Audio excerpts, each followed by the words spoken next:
Good morning বন্ধুরা, welcome to মনমেরি blogs. তোমরা যেখান থেকে বসে ভিডিওটা দেখছো তারা শরীর সুস্থ আছো, ভালো আছো। কলকাতায় ঘুরে দেখার মতো অনেক জায়গা রয়েছে।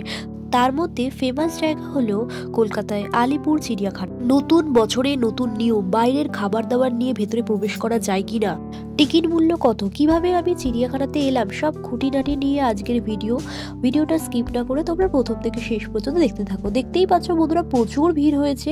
প্রথমে এসেই আমি গুগল ম্যাপটা দেখছি কোন দিকে কোথায় যাব।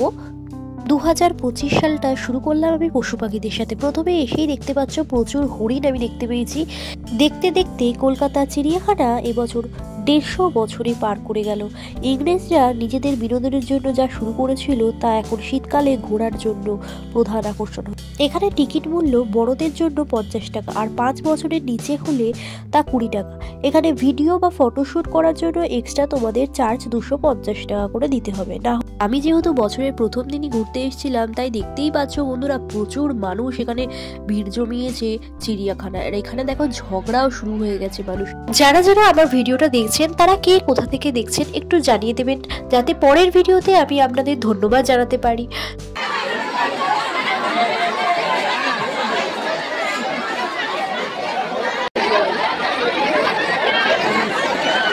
আমি বাড়ি থেকে লাঞ্চটা এনেছিলাম সঙ্গে করে, কচুরি, আলুর দম, ডিম সেদ্ধ, পরোটা, জলের বোতলটা আমি বাইরে থেকে কিনে নিয়েছিলাম বন্ধুরা।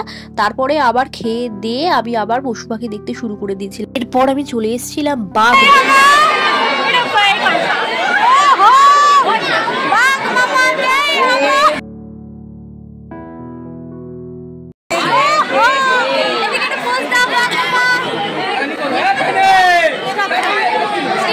একদম ঠিক টাইমে গেছি যখন বাঘ মামা পায়চারি করছে, তো খুব সুন্দর বাঘ মামাকে আমি দেখতে পেলাম।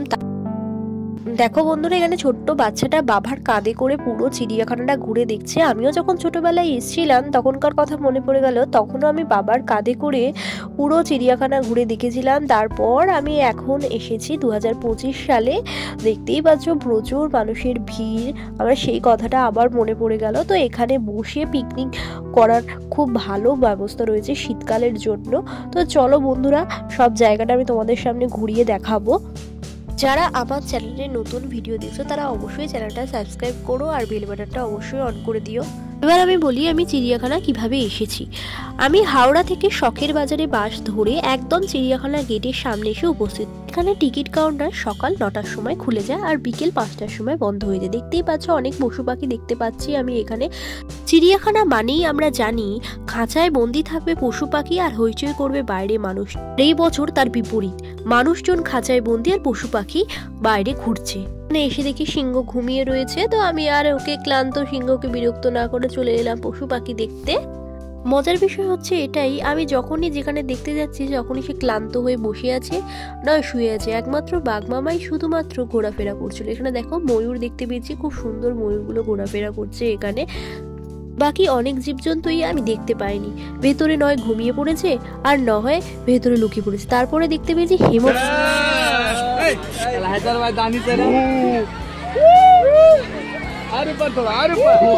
পাখি দেখা হয়ে যাওয়ার পর তারপরে চলে গেলাম আমি হাতি দেখতে। তোমাদের যদি ভিডিওটা ভালো লেগে থাকে তাহলে লাইক কমেন্ট করে চ্যানেলটা অবশ্যই সাবস্ক্রাইব করে দিও, আর নতুন হলে চ্যানেলটা অবশ্যই বেল বাটনটা প্রেস করে দিও। দেখতেই পাচ্ছ প্রচুর মানুষের ভিড়। আজকের মতো সবাইকে টাটা।